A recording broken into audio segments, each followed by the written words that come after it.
欢迎电视机前的观众朋友走进天津卫视的大型情感节目《爱情保卫战》，看看我们今天请到的几位情感导师是谁？他们是情感导师于博宏老师，欢迎；情感导师莎娜老师，欢迎；情感导师雷鸣老师，欢迎；情感导师辛唐米娜老师，欢迎。接下来，让我们一起来分享4位导师的人生智慧，看看他们如何帮助今天的嘉宾朋友走出他们的情感困惑。来了解一下这对的基本情况，请看。结婚30多年了，虽然我没挣什么钱，但是帮你洗衣服、做饭、带孩子，我也尽力了。你不该这么伤害我。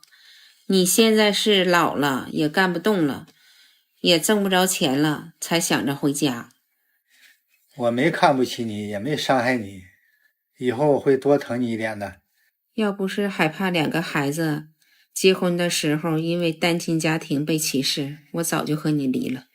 我确实过去几10年对你太不好了，做了很多伤害你的事情，以后我会改的。有请这对夫妻，有请。陈先生55岁，来自黑龙江，自由职业。杨女士52岁，来自黑龙江，家庭主妇。有请2位，有请。今天您来干嘛？我来借助咱们平台说说我这7年的辛酸。一开始结婚的时候，我虽然穷点，那点是挺幸福的。后来有钱了，怎么样了？说吧。有钱了就飘了。一开始是出去吃饭喝酒，到晚上8、9点钟回家，我感觉是正常的，我挺支持他的。后期呢就变到是半夜或者是3更半夜不回家。再后来呢就可以说是成宿不回家。动过手吗？在这期间？也争执过，也动过手。吃饭喝酒，我认为啥呢？有些时候是跟朋友，有些时候是跟客户。朋友有时候叫去喝酒吧，我认为是很正常的。特别跟客户，你说客户来了，作为我来说，我应该尽量说能陪好客户，尽量陪好客户。他说夜不归宿呢，就是只是偶尔的情况下。客户来了，你说吃完饭喝点酒，打会麻将，打会扑克，我认为都很正常的。他就是有些时候不理解，说你夜不归宿。实际有些事我也都跟他说过。他是给我解释说是陪客户，完后期我就给他打电话，就听到里头特别有女生的声音。那在饭店吃饭吧，饭店吃饭不光说有一桌都是男的，饭店吃饭那么多人，有男有女，那非常嘈杂。他听着有女人的声音就认为我跟女人在一起吃饭。实际我们这客户基本上都是男性比较多。就是你没跟女人吃过饭是吧？有跟女人吃过饭，也都是客户带的爱人来的，携着爱人来的。那您怎么不带着爱人去见客户啊？因为我比较大男子主义，我认为嘛，你在家看好孩子，干好你的事就得了。他就真的就那么干干净净吗？按他的说法。所以说我听到这声音说他不承认，我就有点那个猜疑。女人心思小，我指定是猜疑。我问他，他不但不解释，就是以后就是给打电话就甚至急眼。后期他有一回就是喝酒喝醉了回家，可能这是微信没有清理掉，我就发现里头有女士聊天记录。那个聊天记录总共就2条，是添加附近人添加的。添加以后他发了条这个信息，我就礼貌的回了一句，我拿的也没当回事儿。结果回家我也没事，本身拿的就不太在意这个问题。不是没什么事儿，您不是忙着见客户，什么时候又添加了附近的人呢？那是在工厂闲的没啥事儿嘛。对方说了一句什么，他回了一句什么，您还记得吗？他喊人家什么亲爱的有宝贝儿，他认为是没事儿，我认为这个事情特别严重。他不是，他头一条信息是这么来的，亲爱的宝贝儿在吗？我说亲爱的我在，就这么2句，剩下啥没有。他就认为那这个信息再往后什么内容都没有，这里边就是事儿了。我认为是咋的？要是说平常关系，始终他这个不认为了，始终在他心里边就是个刺，他认为没有意义，好吧？这件事儿咱们就当您那个解释的版本是对的，闲聊呗，是这意思吧？就闲聊，这事儿过。我就从那以后我就是不信任他，他就有时候说是真的，我认为也是撒谎。我就怀疑他外边有人。他可以说是，长达3年不回家，就外面有人了。没有，我就说是有人，我认为就是有人。您见到过那个人吗？没有。那3年不回家，您不找他吗？找，指定是找，电话也打。他住哪儿了呢？他跟我解释说是住老人家了，我老婆婆有病，他搁那伺候，结果现在老人跟我说，他伺候我他来了我还得伺候他呢。那您那3年到底去哪儿了呢？刚开始吧，是我母亲眼睛做手术，白内障做手术。哎呀，这个手术我们都知道嘛，你顶多陪3个月到了头了嘛。回家以后吧，就不用再说了嘛。后期就上外地去打工去了，就没在家。那你打工为什么跟爱人说？打工钱呢？3年没给我1分钱。因为吧，到后期吧，我做工厂的时候，到后期吧就赔了一部分钱，赔了部分钱呢，我这工厂也经营不下去了，就没招了，我就出去打工，想努力把赔了部分钱想赚回来，就这么回事。我去的地方，实际他都知道，他没有他不知道的啊。是吗？他就说上外地打工，他跟我说了，确实是说了我就说3年，你最起码的你挣多少钱不交给我，最起码的生活费你得管我吧。我都已经跟他说过 N 多遍了，啊、我这做工厂的时候赔了一部分钱，这部分钱必须得给人补上，我还不能用他去补，只能说我自己扛起来。他给我的解释就是说还账，一要钱就说还账。对，就是3年没给您1分钱是吧？对。说是在外面打工，对，是吗？对。那您为什么怀疑他是在外面有事儿了呢？有时候跟我解释说是打工，有时候说在他妈妈家住，结果呢，我到老人那和他说的都不一样。所以我就怀疑他外边是不是有人。您能确定他外面有人吗？咱不用怀疑这个。那没有，我只是怀疑。那当时你们怎么处理的这件事情呢？我们俩就一直冷战，一直到现在。一直在争吵，别见面，见面就吵。我们后期就是闹到可以说是上法庭离婚的地步。您起诉他了？没到起诉的那个和解，俺俩去的。签了一回字，那不有那个1个月是3个月冷静期吗？完了后期他回家，他就说的那个没有的事儿，我可以改。我就是寻思啥，孩子大了，不能说让单亲的孩子被人歧视，我就是忍了，我就说。不去就不去，我就看你表现吧。实际吧，他所怀疑这件事吧，根本就没有影的事儿。但是吧，他这个疑心特别的重。我在家的时候，我也跟他聊过这些问题，始终在跟他聊，但是他始终都不信。我曾经跟他说过，我说我这几年当中在外地，我这打工，我就那么容易吗？我也不容易，舍家撇业的在外边。本身吧，这个身体还这么单薄，在外边出这么大力，挣点钱，我也是为了这个家庭，不为了这个家庭。你口口声声为了这个，不为了这个家，我能说舍家撇业的把家。行，我问吧，您努力的给家里挣钱了是吧？对。钱呢？我刚才我说了，我曾经做工厂的时候，最后期的时候。您做工厂的时候那些钱呢？这不做工厂前一部分的积累是盖厂房了啊。后一部分呢，就是做的不太好，就赔了一部分。所以您富贵的时候，夫人也没跟着享到福嘛。我也没说让他遭过罪呀，我也没说让他去工作。那我很好奇啊，资料上也说您没有工作嘛，家庭主妇嘛，您靠什么生活？他也不给钱，娘家吗？娘家帮我。娘家经济条件好。对。娘家是帮你还是帮你们家？帮我们家。这个我们怎么理解？孩子假如说上学没有钱了。回家一说，完了我妈就给点，说的是孩子交学费呀，是啥的都可以，都拿来这帮助了，都这。那也都是借的，虽然说是说借，但是我俩，但是那个钱我跟你说，我说必须得还的，我也没说什么钱，孩子上学这个学费除了孩子上学的学费，娘家还贴补过什么吗？像交取暖费啥的，全是娘家帮我。啊，就是等于闺女嫁出去了，还是爹妈在养吗？对，这个说的对吗？这个有是。娘家他有问娘家借过钱帮衬过吗？他一开始他去拿钱是借给他，后期就是他回去拿钱时候，我俩就是闹得这样似的，也不借给他了。也就是说，您还问岳父借过钱？借过钱，借过多少钱？盖厂房时候，我曾经一把就拿10万，借了10万，反正大约是20多万吧。还了吗？到现在没有，他就等着动迁还，他倒没说不还。您刚才不是说挣了钱盖厂房了吗？怎么这盖厂房的钱又是岳父的钱呢？因为我盖厂房，我那厂房总共投了100多万，我的钱不够。刚开始吧，我们这个行业形势还挺好，就寻把厂房扩大一些，自己的生产量不能大一些吗？你这么想。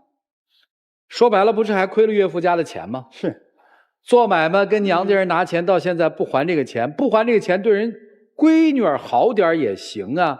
看看怎么对待大姐的。现在是没钱没还吧？没有没有。好，您讲讲吧。我呢，前年出车祸了，我就给他打电话，我第一时间是给他打电话。那阵我俩就是已经不联系了，我也给打电话，我说我出车祸了，给我送医院去了。送医院去，当时我也是感动得热泪盈眶。他说的，虽然说是你出车祸了，你放心吧，我得管你。我当时挺感动。结果给我送医院去了，第2天就给孩子打电话。我姑娘在北京给孩子调回去之后，就让孩子伺候我，他就没影了。我卧床了整整是2个半月，下不了地。是孩子在那一把屎一把尿伺候我2个半月。他这个事儿吧，这里边吧是有原因的。他出车祸的时候吧，给我打电话，我去给他送到医院。送到医院以后呢，我伺候了他2、3天。我就让孩子回来了，因为啥呢？我当时我们一个圈里边的干家具，我是个这个干家具，一个圈里边有个厂，他新建了个这个厂子，他雇我，就是在他没出这个车祸之前，他找到我，让我给他去负责这个厂子，那边还离不了我，那边我还脱不了身，所以说我就回到那边，帮他把这厂子捋顺。他呢，我就让姑娘回来伺候他了。我当时以为啥呢？他这个吧，就是单纯的一个骨折而已。当时那姑娘伺候不也一样吗？我外边我在忙我的，是吧？这不两不耽误吗？当时我就这么想。好，所以刚才大姐在说的时候说2年前出车祸，那个时候已经不联系了。对。为什么不联系？你们俩那个时候的婚姻状态是怎样的？那咱就是上法院去了，不是让冷静期吗？那段时间我们就不联系了。完了，后期我也是出车祸之后，第一时间就想到他，我说得让他给我送医院去，因为我在那挺无助的，父母岁数大，我不可能找别人，我就给打个电话。行，那这个从医院里面出来之后2个人又在一起生活了？没伺候我，他直接就走了，完就没影了，就这3年就始终在外边。到现在为止他没回过家？最近是能有2个月吧。2个月前。那他到底有多少年在外面啊？左一3年右一3年的。家里就像旅店一样，偶尔的回来一次，住1宿就走了，就这样式的。哎呀，所以诉啥苦啊？还有什么意思诉他干嘛呢？我是为了孩子，我考虑。您孩子多大了？也27、8了吧。那你为孩子为啥呀？我就怕孩子那个找对象的时候，让人说单亲家庭被歧视。那你受的这些苦，闺女知道吗？她怎么会不知道呢？这一个当爹的，这听起来好几年的不回家，左3年右3年就不回家，在外面飘着，理由就是我给家里挣钱去了。结果在家里的妻子1分钱收不到，还靠娘家养活着，这里面还拿了娘家的20多万。你们结婚一共多少年？30多年。结婚30多年，打他开始干买卖有钱了就这样是吗？他干买卖干了多少年？也有20来年了吧。那也就过了7、8年的好日子呗。穷的时候算是好日子。穷的时候反而是好日子。对。自打做了买卖开始就不着家了。对。应酬就多了。对。然后就发现他外面有7、7、8、8的事儿了。对。然后就发现这个男人开始常年不回家了。对。买卖赔了，常年不回家了。不就这样吗？就是这样。那您诉这苦是干嘛呢？我也没搞清楚。我就寻思，为了让孩子不被歧视，将来找对象不让女婿看不起。您闺女27岁了，还没对象呢吗？孩子受家庭影响吧。孩子跟我唠嗑就说：“妈妈，我不想找对象，因为啥？我爸这么老实的人都靠不住，我以后不想再找。”所以这些事儿闺女也知道呗。对。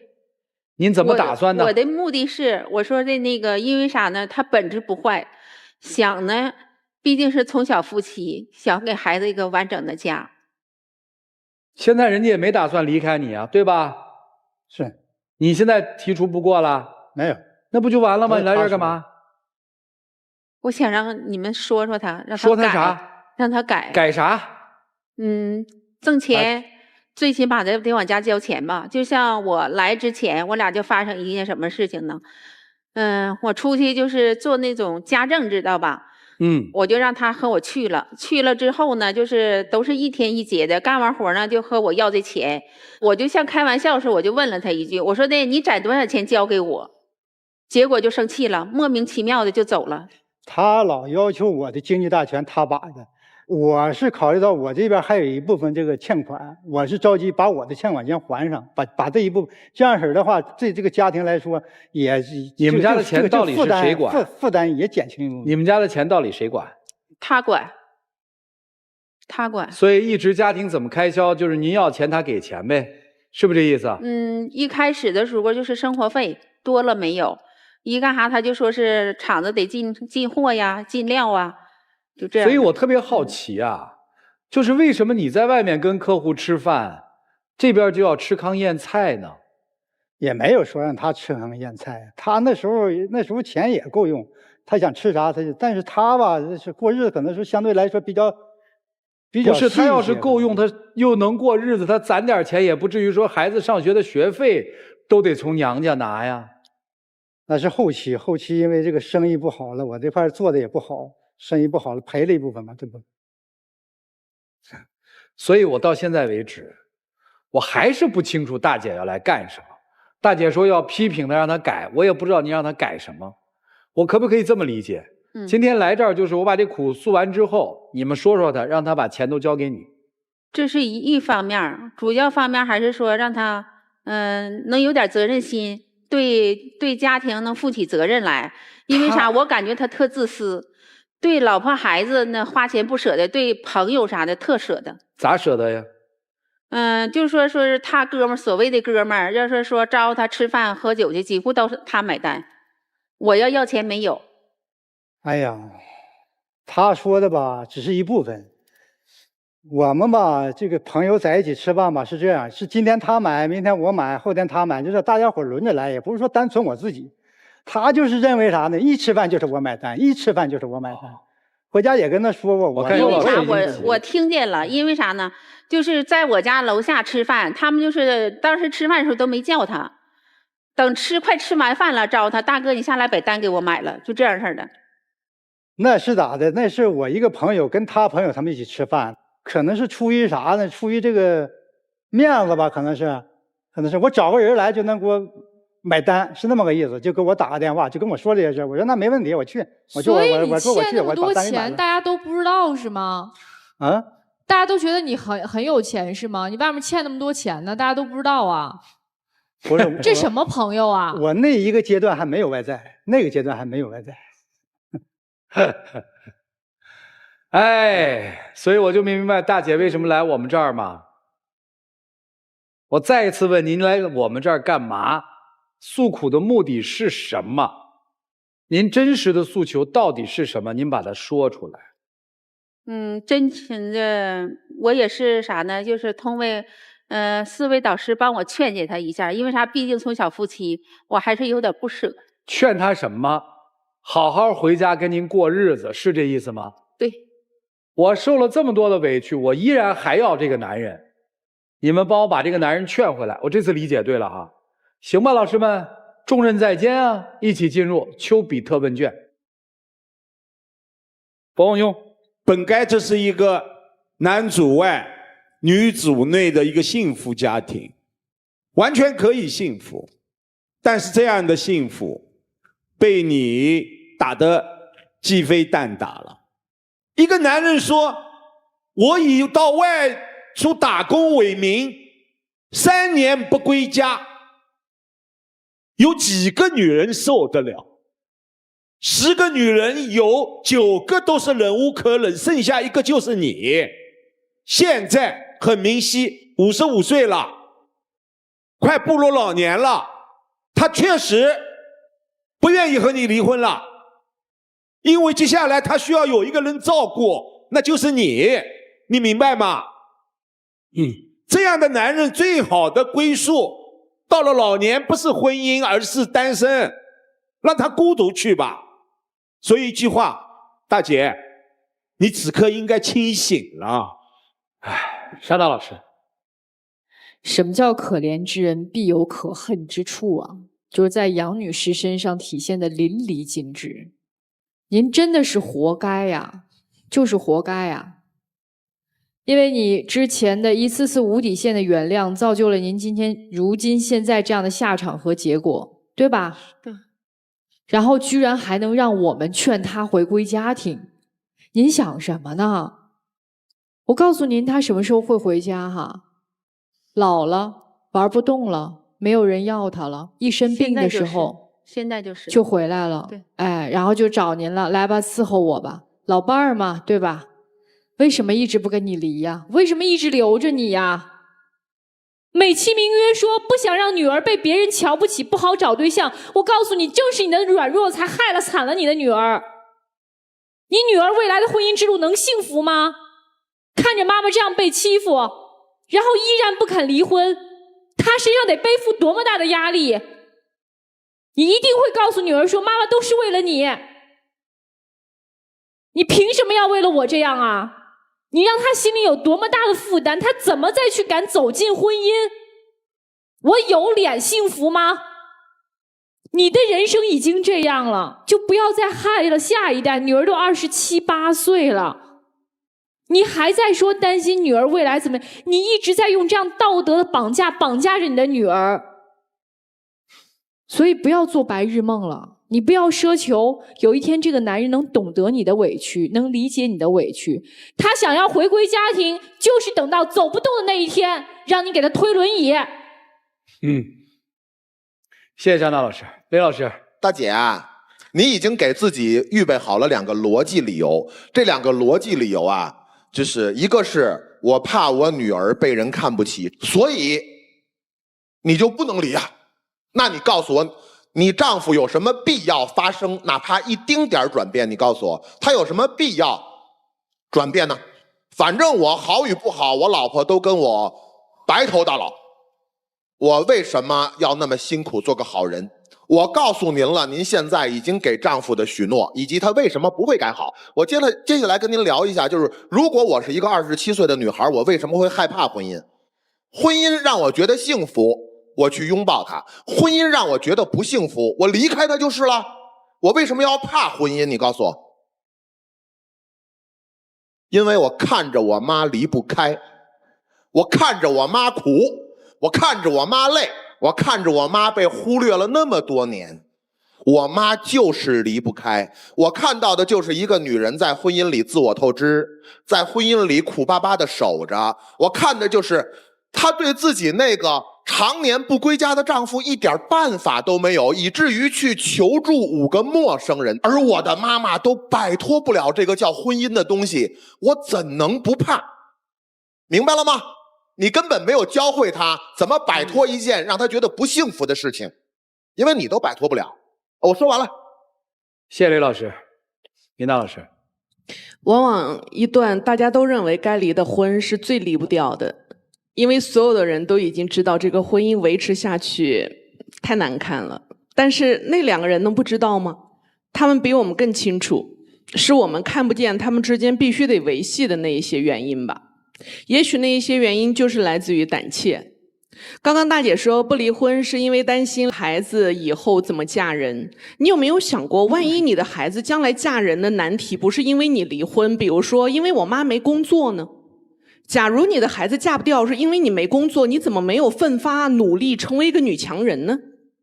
万一你女儿遇到的对象说，之所以我们家跟你们家不配，是因为你的父母没有大学毕业，所以你们为啥没有去考个本科呢？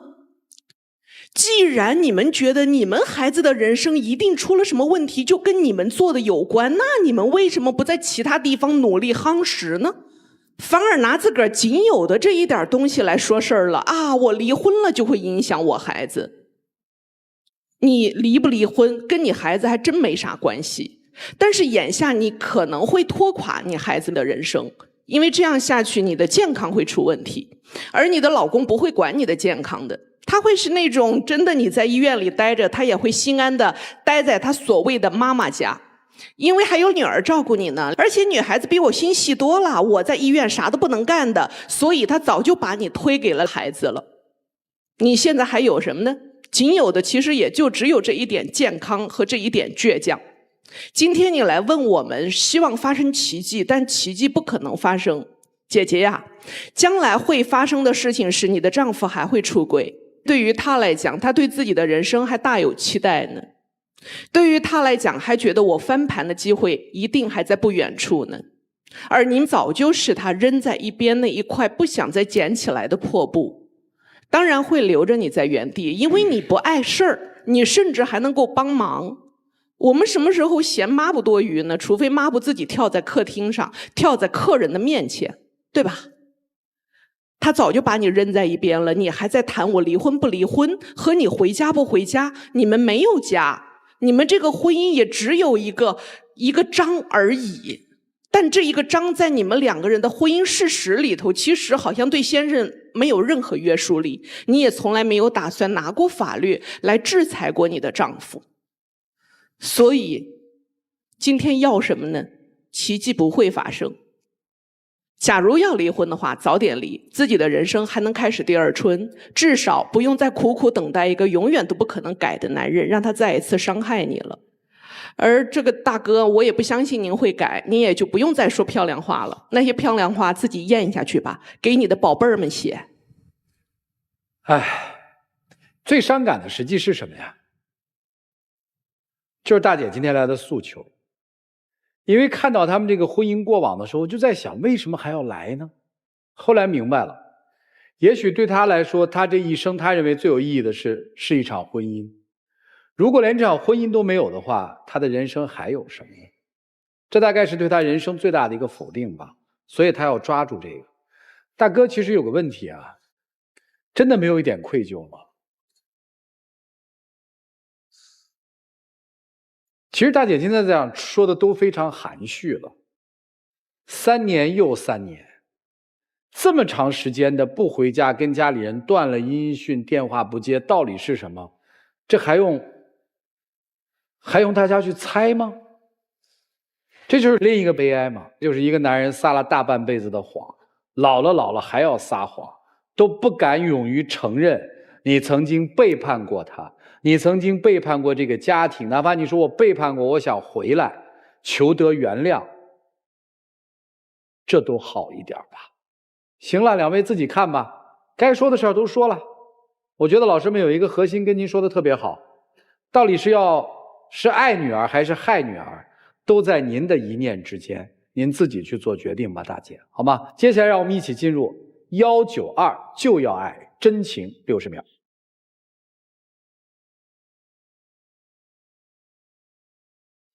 我也知道这些年苦了你了，我会用行动来弥补你对你所有做的一切。希望你给我机会，你看我行动。毕竟在一起生活了30多年。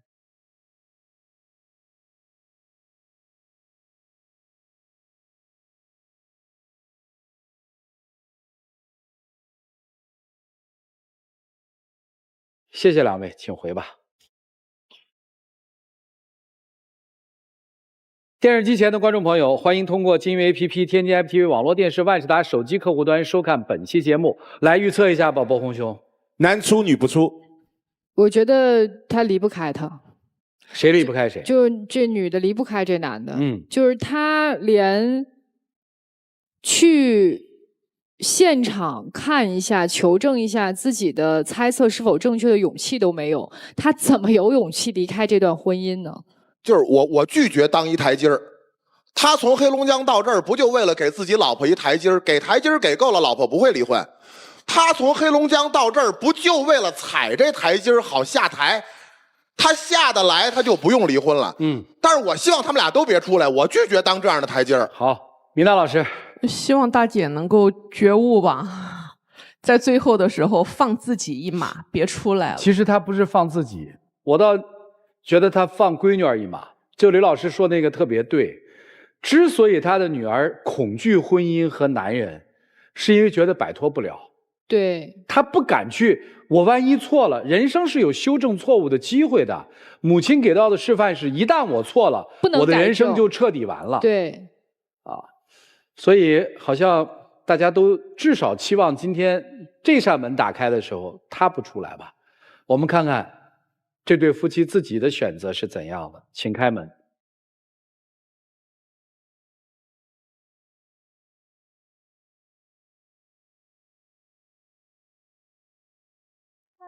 来，这个我没想到。哦，行了，我觉得其实这样反而好，反而好了，就是他承认他自己错了嘛，认了就完了嘛，怀着愧疚的走，也比满嘴谎言的人在心不在的留在身边，维持一段本已破碎的婚姻要好太多了，至少没那么自私吧。来，让我们了解下一对嘉宾的基本情况，各位请看。我知道你对咱俩的现状和未来很担心，但是这些都需要时间慢慢沉淀。我才刚毕业，什么都没有，我也想努力，但你需要给我时间。我可以给你时间，但你不能长不大。每次抱怨我逼你放弃了梦想，你得有一点担当。我也需要你能理解我在我爸妈和你之间的难处。要不要继续在北京打拼这件事，咱们还需要再商量商量。不能想一出是一出。咱俩既然已经在北京了，就要一起努力，不能只靠我一个人找工作。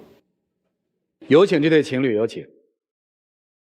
张先生21岁，来自河南，大专毕业生，有请。王女士21岁，来自河南，大专毕业生，有请。欢迎两位哈，这肯定是大学恋人是吧？对。现在在哪儿啊？现在在北京工作。做什么工作呢？我们是做一些服务类工作，餐饮一类。啊，今天为什么来？我们觉得从学校到社会上转变了很多事情。哦。然后想听一下老师们的意见。哦，这是让你们给他们指点一下人生呢，是吧？是的。说说你们的困惑呗。我们刚毕业不久嘛，来到了北京。先开始就想着先出来闯荡一下，看有没有发展空间。但是我们接触到这个行业之后，也是因为人生经验不足的问题，有休息的时间就想休息一下嘛。休息的时候，他这边就是总会觉得我不上进，然后觉得我一休息就不出去再找个兼职之类的干。我们工作有休息的时间，然后我们休息时间，我觉得浪费了不太好，因为我们在那儿吃饭呀，总得需要花钱的，我们就想要去再做一下兼职之类的工作。是你还是你们想？是我先提出来的啊，他不太愿意，觉得想休息嘛。你们在餐厅里具体做什么呀？就是礼仪接待嘛。所以你想做兼职，他不想。那你去做呗，让他歇着呗，不就完了吗？但他这边想的就是，我现在就是不去上进的工作的话，就是对他的未来是有一定影响嘛。他会觉得我是个不上进的人，就是跟我在一起没有未来。那就上进呗。我之后我也有选择去上班。虽然那个工作是他给我找的，但是我也每天都在去。啥工作呀？一个就汽车美容嘛。我每天也是尽职尽责，就是每天都上满啊。我觉得我们两个就工作的地点离得很远嘛，他的一些同事呀，就是身边的人就是无故的对他好，反正在我眼里就看着就很不舒服嘛。就是上一次我生病了，当时还没有下班，然后我一个同事说要带我回住的地方，我就跟他说我到宿舍了，但是他也来了，我没有给他说有人送我回来，但是我也给你解释了呀。但是为什么我去找你的时候你不跟我说呢？那我不是怕你多想。你不给我说我才会想，好不好？我们只是普通的同事关系，每次跟你说了之后你都会多想。是等于男同事送你回宿舍，是吧？然后他也同时来了，是他看到了男同事送你回宿舍，还是看到了男同事在你的宿舍里？我正在上班嘛，然后我还没有下班，他那边已经下班，就是身体不舒服。他跟我说了身体不舒服之后，我就直接请假过去了啊。然后他那边男同事直接把他送回家了。我到他单位的时候，他已经到寝室了。那有啥呀？就是那一天下着雨嘛，然后我没有打伞的话，就是我离他那儿工作还是比较远的。然后我淋着雨跑到地铁站，我过去也是费很大劲，中途一直在联系他，也联系不到。然后到宿舍之后，他跟我说他到宿舍了，就感觉心里很不舒服。之后我就去他宿舍楼下，然后他也下来给我解释这个事儿了，但是这个事儿我还是忘不掉。但是现在我已经跟他没有任何关系了，连同事关系都没有，联系方式都已经删了，你还要多想。所以说你是为了我才跟他断了吗？对呀，我是为了你。后来我不是跟你回家了吗？你回家是因为你找不到工作，你没工作了。什么又回家了？回哪个家？我们在北京工作是从老家过来的啊，然后老家那边就是一开始就是他要提出来北京，我说要跟他一起来。然后我们找到工作之后，就工作比较不稳定，又找了一份兼职。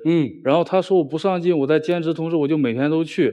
然后我这边兼职就是刚稳定下来，然后他这边就是工作他很不稳定，然后他找不到工作，他想回家，回老家。对，回老家啊。然后我就想，之前你又说我不上进，我上进给你看，但是你想让我跟你一块儿回去。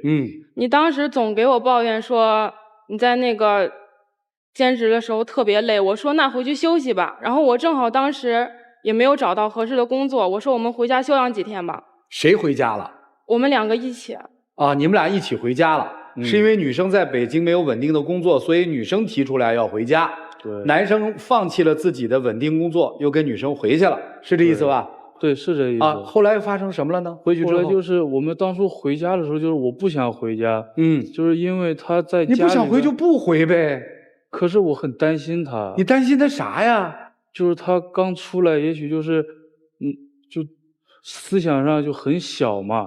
然后我觉得我如果男生在他身边的话会好一些。所以你的意思是说你在爱他，怕他遭罪或者怕他被人欺辱的情况下，你陪他回了老家，是这意思吧？对。好，回老家之后呢？回到老家之后，他这边家里面是不同意他不稳定下来的时候就谈恋爱什么的。然后就是在老家的话，可能就好几天见不上面，然后也联系不到。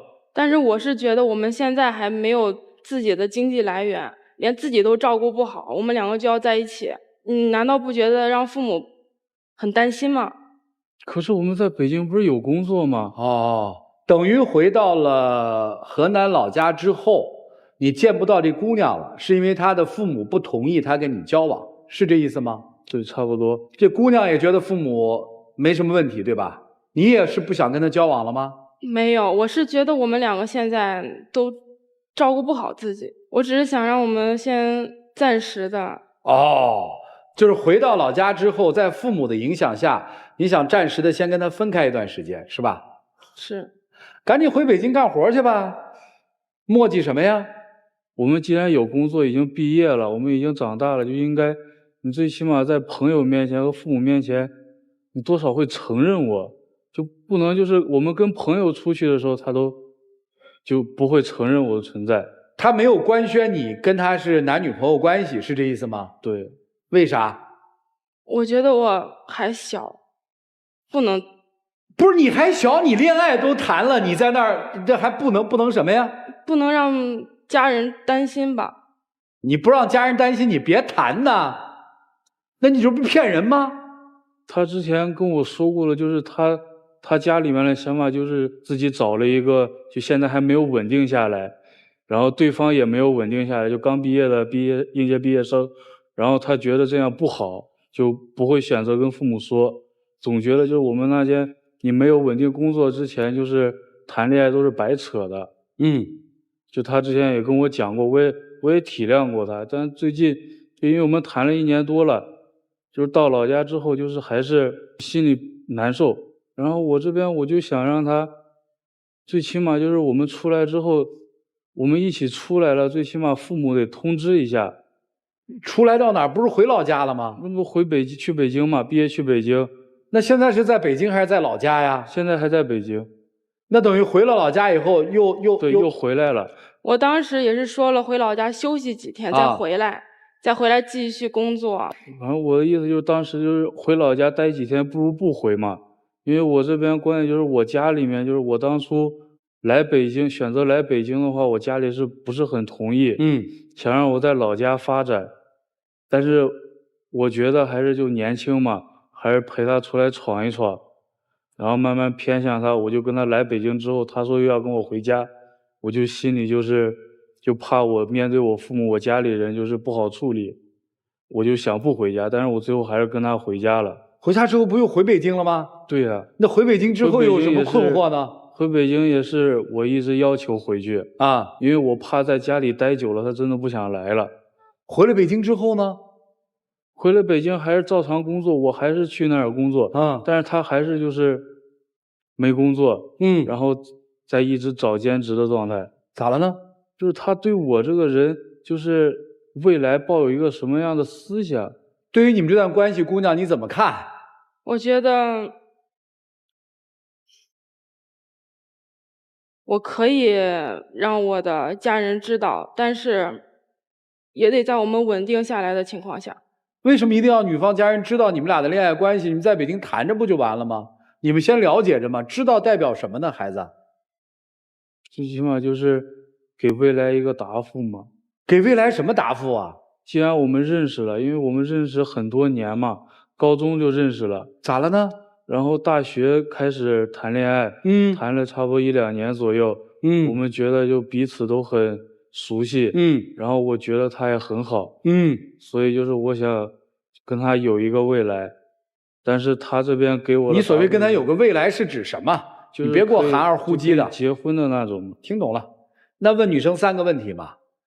第一个问题，你觉得以你的能力在北京可以独自的生活下来？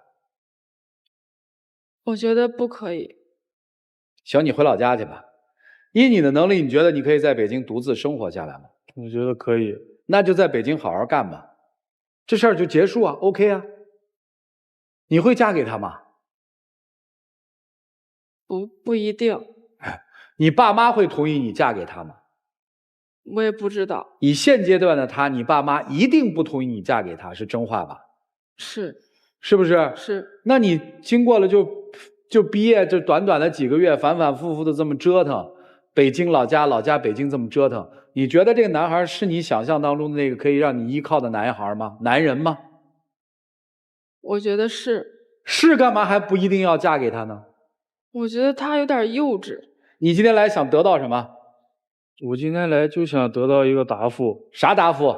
他是否能答应我一个未来？能否让身边人或父母知道我、了解我？你到底现在是要求他官宣，还是要求他许你未来？就都要。都要。什么时候要到？就近几年吧。什么时候带他见你父母啊？等我们能自己照顾好自己。你喜欢他什么？对我挺好的。你喜欢他什么？我也喜欢他对我挺好的。哦，你为什么一定要娶她？因为我感觉他不管是在心理上还是做事上，都是对我挺照顾的。你爸妈跟你谈过吧？谈过。他们要你找男朋友的标准是？他们想让我再大一点再找。大一点是多大？24以后。为什么24？他们觉得我们现在连个稳定的工作都没。哦，不能养活自己。是。哦，为什么说到这儿难受呢？因为我知道我父母也是为我好的。他是真心对你，对吧？是。但是在物质上，他又没有办法达到你们所谓稳定的要求，是吧？所以你心里很难受，对吧？是。这是你的真爱，至少这个阶段是吧？但是离你和你父母心目当中的那个乘龙快婿的标准相去甚远。我说的对还是不对？对。就爱得好难是吗？爱的人家里面不认可，对吧？然后你也知道，几年过来，可能即使你到了24，他的条件依然达不到你父母的标准。在北京闯完之后，是这感觉吧？就觉得过去好像通过个人的努力，我们能创造一个什么，其实并创造不出来，或者说不会在你想象的那个年头里创造出来，是吧？害怕跟他分开，对吗？你还有什么未来？那个笨小子！行了，各位老师看怎么帮这对年轻人吧。让我们一起进入丘比特问卷。恋爱，我们当然有了结果，甚至在过程当中应该去告诉父母。但是你们现在2个人自寻烦恼，为什么在此刻非要去考虑见父母？难道见了父母你就可以马上2个人拜堂成亲了吗？你现在最大的任务是让他真真切切的爱上你，不顾一切的想嫁给你，这就是一个男生的本领。这种是一种动力，你如何去释放这样的动力，去展现这样的动力？你呢，也同样走上社会以后多观察，是不是你真心向往的所渴求的那个男人？如果是，义无反顾，即便父母反对。我没有看到一段纯粹的恋情是因为当今父母的阻碍反对可以得逞的。我指的是父母得逞不了，只要你们真爱。谢谢。谢谢波宏兄。沙大老师，工作稳定与是否应该谈恋爱，这2件事没有任何的关系。我遇到了一个我喜欢的人，我也到了应该谈恋爱的年纪，我凭什么不能谈恋爱呢？这有什么不能说的呢？姑娘，说实话，你是不是想分手？你在拿爸妈当挡箭牌和借口。我从头至尾都有这个感觉。从你回到老家不去见他，从你回到老家告诉他我不想回北京了，我想冷静冷静，就这2件事看出来，姑娘，如果你想说分手，或者你有了其他的喜欢的男生，你就大大方方的告诉他，这没有什么。你们这个年纪，我喜欢上别人很正常，我不想和你在一起了，我想跟其他的人在一起，这没有什么。但是你要跟他说清楚，如果你不说，以其他的事情来当这个挡箭牌的话，就是你的错，好吗？喜欢就喜欢，不喜欢就不喜欢，想在一起就在一起，不想在一起就不在一起。结婚远着呢，没有那么多事儿，好吧？谢谢。哎呀，谢谢沙大老师，他的意思就是可以不爱，不要欺骗啊。丁老师，你别拿他凑合了，他就是个凑合的。你爱他吗？你的爱在物质面前有自尊有自信吗？没有，那就别拿他凑合。还有一点，你真不敢跟父母说吗？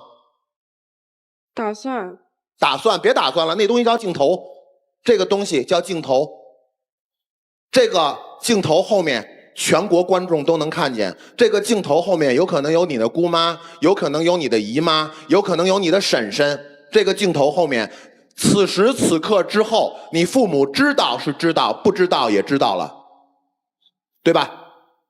你不就是不愿意在现场当着镜头给他一承诺吗？对吧？就是我不能现在答应你，以后我必须得嫁给你，我现在不能答应你，你都不能答应他吧？他要的不就是这个吗？小伙子，你起码他们家里人现在都能看见你了。对，你现在想当着他们所有家里人，这镜头后头好比是街坊邻居亲戚朋友，你现在想当着所有街坊邻居亲戚朋友要他一句什么？你可以承认我吗？承认你什么？承认我是你男朋友。可以吗？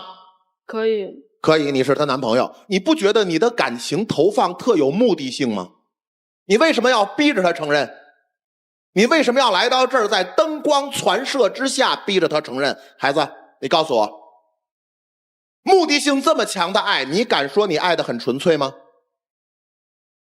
如果你爱的没有自己想象那么坚定，你不能单纯的去爱他，这个时候就别要求他必须在这么多人面前承认你，尤其在家里人面前。然后您呢，如果他不是理想中那个人，你就别再调动他跟着你跑来跑去了，他连自己的方向都没有。如果你这么调动，他怎么可能工作稳定？对吧？谢谢李老师。米娜老师，都放松一些，没那么严重。我们这一些成年人看来，可能我们也都忘记了自己在最年轻的时候，对感情一窍不通的时候，也都是这个样子的。你们2个人在一起挺好的，当一个人决定我想飞得远一点的时候，这个会跟着。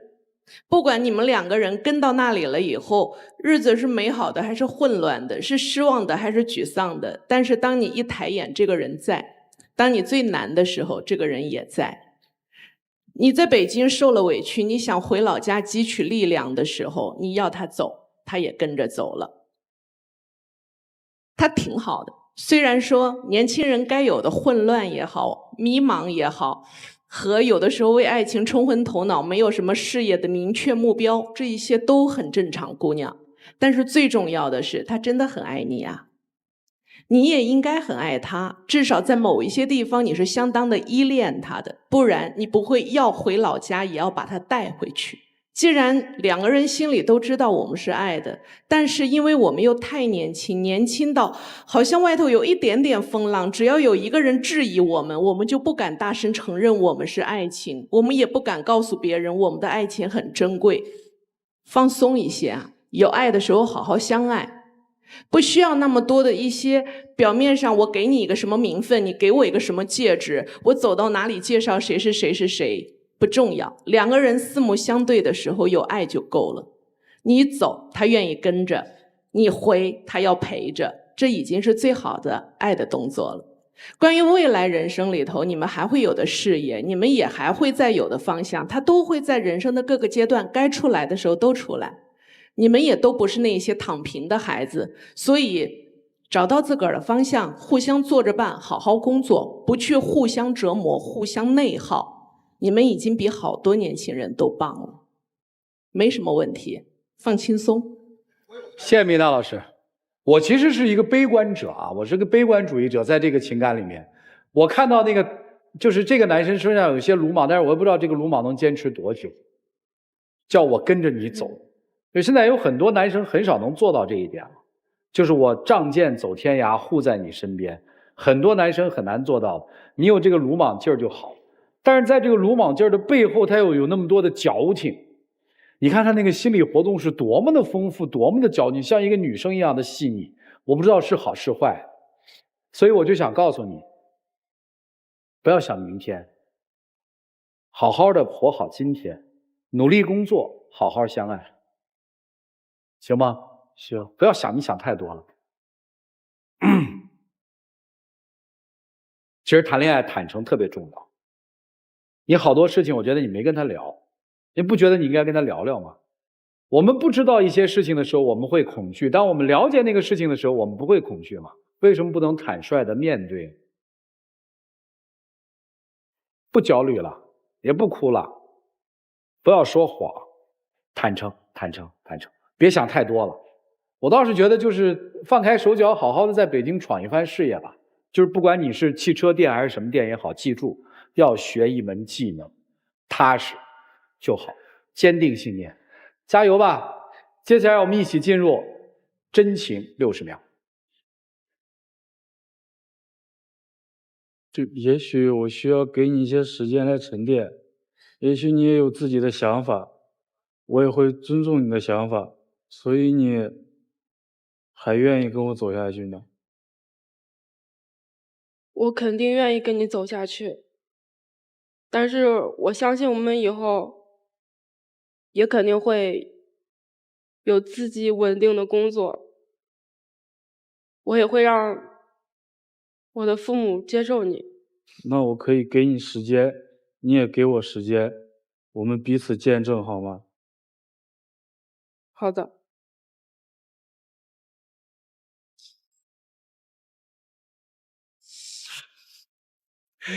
别轻诺呀，恋爱轻松着谈着，米娜老师说的多好啊！你这傻姑娘，谢谢2位，请回，请回，请回，谢谢你们，请回。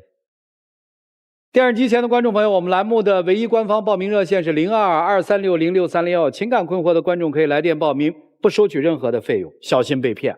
来，博红兄，虽然男生对这段恋爱有些不自信，但看得出来这是一个单纯、纯粹、纯真的爱情。我非常看好他们双出。我还是觉得有的时候会拿自己的父母当挡箭牌，就是喜欢吗？喜欢。但是你让一个21岁的女孩现在谈婚论嫁，然后要带你回家见父母，就有点成为急了。对，我就觉得我接受不了，所以我理解她，然后也想告诫她不要当成负担。所以我觉得继续谈恋爱吧，然后走一步算一步，不要着急。先彼此了解吧。对啊，再看一看。李老师，那女孩啊，你要在后头，我跟你说件事儿啊。刚才在现场没时间跟你说，你不是不愿意带着她回家说这是我男朋友给爹妈看吗？但是一会儿如果你从后面走出来，我们现场呢就有一个环节叫属于你们两个的浪漫的时刻。以前走出来的男女吧，都是亲亲抱抱举高高，一会儿你走出来也有你们的浪漫时刻，那怎么表现嘞？不管你怎么表现，街坊邻居亲戚朋友可就都看见了啊！你要把这考虑进去啊。嗨，他考虑那么多，他不就成您了吗？对吧？来，米娜老师，就挺美好的，都出来吧。这一生里头能够有这么一个阶段，有一个人一直这样温柔的守护着你，特别美好。你希望他们好，对，但是你也知道结局是什么啊？我们先看今天的结局，请开门。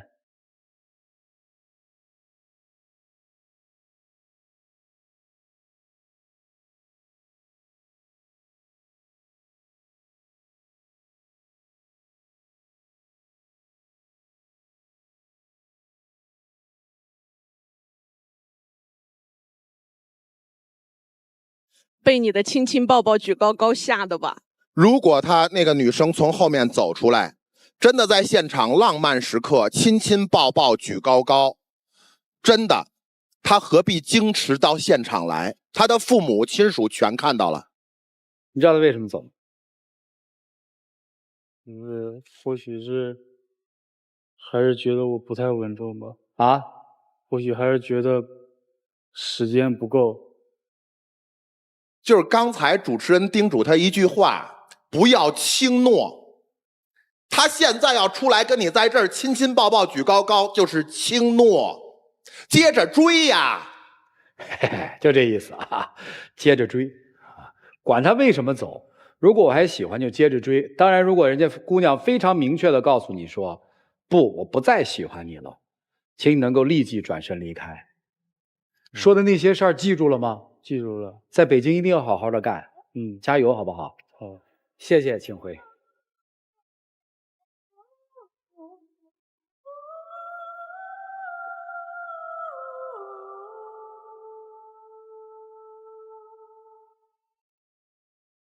也谢谢电视机前的观众朋友的收看和陪伴，我们下期节目再见，谢谢大家。